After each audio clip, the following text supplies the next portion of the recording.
Yeah,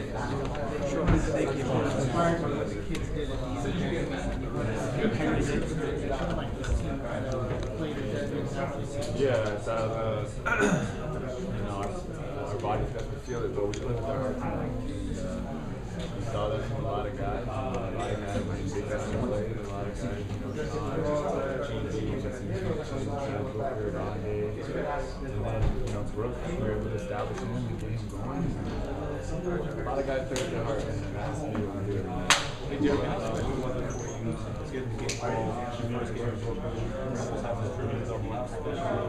Oh, that wasn't for me. I grabbed it. I gave it to Coach.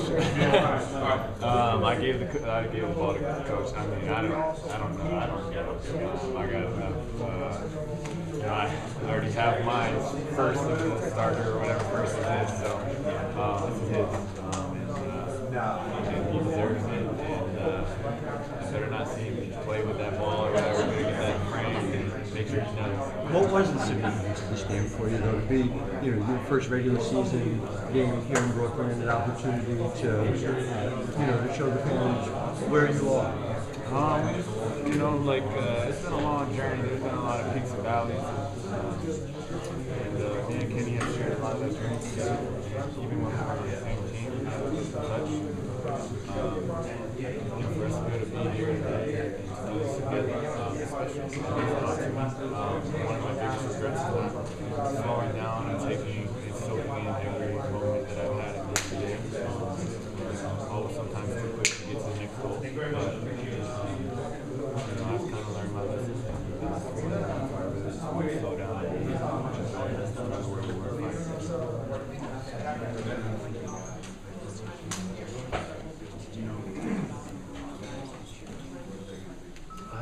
I've never questioned our ability to score the ball.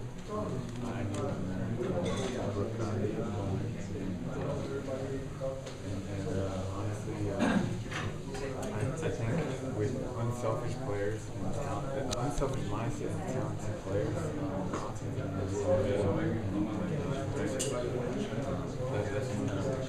for the most part, obviously, we're going to have our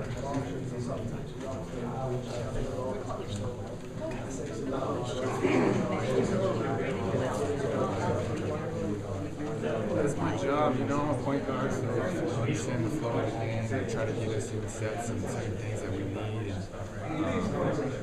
Give me 1 sec. Hey, Bassie, I'm not gonna have time, so I'll get you later. Yep. Sorry about that.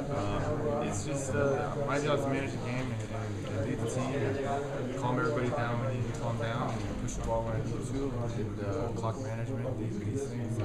That's all my shoulders, me and Kenny's job, really. What was Kenny's reaction? He kind of got a little, his eyes welled up a little bit when he said that you gave him the ball. When you gave it to him, how did he respond? He's someone, he's like allergic to credit. It's so funny. He's like allergic to credit. So anytime you say something that you do as well or whatever, or like he just like runs or like rolls his eye or turns around and changes the subject. I love it. It's hilarious. I love making him uncomfortable by complimenting him about something that he did. That's just who he is. He doesn't want the credit. He doesn't do it for the credit. He loves the game. He's passionate about the game. He wants to see his team as a team.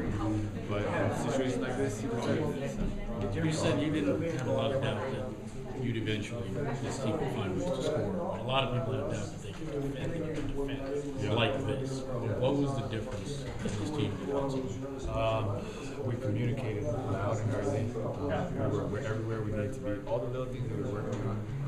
Your positioning, your feet, verticality, weak side defense, talk early, open up your three. So many little things that people don't understand or are all part of coverage of the game plan. We were completely locked in the fourth quarter in a way I've never seen us. And now we know what we're capable of. We're not going to sustain that 100% of the time. This basketball, but at least we see what we're capable of. And I think that's always good. Especially as a young team, we need to see what we're capable of, and then we need to constantly try to build to maintain that. Hey, Jeremy, taking it slow and enjoying the Absolutely. It's one of my big regrets about the first time in the league was things happened so fast, and I ended up being scared more than grateful or whatever. And I think that's because everything was changing around me so fast. If I could go back, I would just every night I would take a little bit of time and just thank God. Every night I would take a little bit of time, soak it in, just slow down a little bit, not try to keep up with the pace of what everyone else is saying and what the world is trying to say. So I think that's one of the things I learned. Is that what you did in the final seconds? Or were you dribbling out the clock? And was that the moment that you were sort of allowing yourself to dribble? Yeah, take a deep breath, look around, man. Like, there's so many little kids. I was one of those little kids. Like think about the little kids who get to come and watch the game and think about how I'm standing in the middle of the court.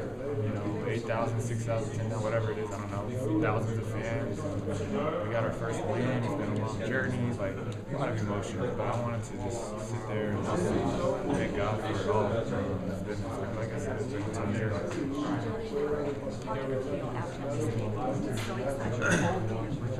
I'm really excited. I'm definitely excited. I'm going to enjoy it. And then tomorrow we got to flip the page. I wish, we could enjoy it a little longer, but this is the NBA, so we got another game and we got to celebrate. But tonight I'm definitely. Were you aware of how close you were to the triple double? Was those numbers that you saw now, or so at the time? I didn't know until less than a minute left, and GB was like, "Get another." Sorry, Gravis. I just want to win. Just hurry up, and I was hoping the clock to go to 0. That's really what I wanted. I didn't even want another rebounder assist. I just wanted the clock to go to 0. So.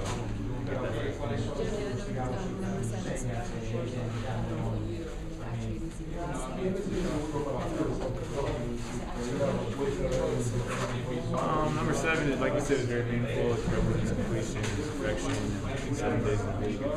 It's one of God's numbers, and the backstory behind it, I won't get into it, but that's how I got into the NBA.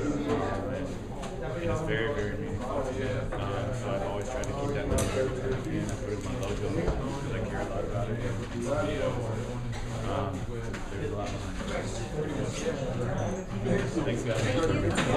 Thank you.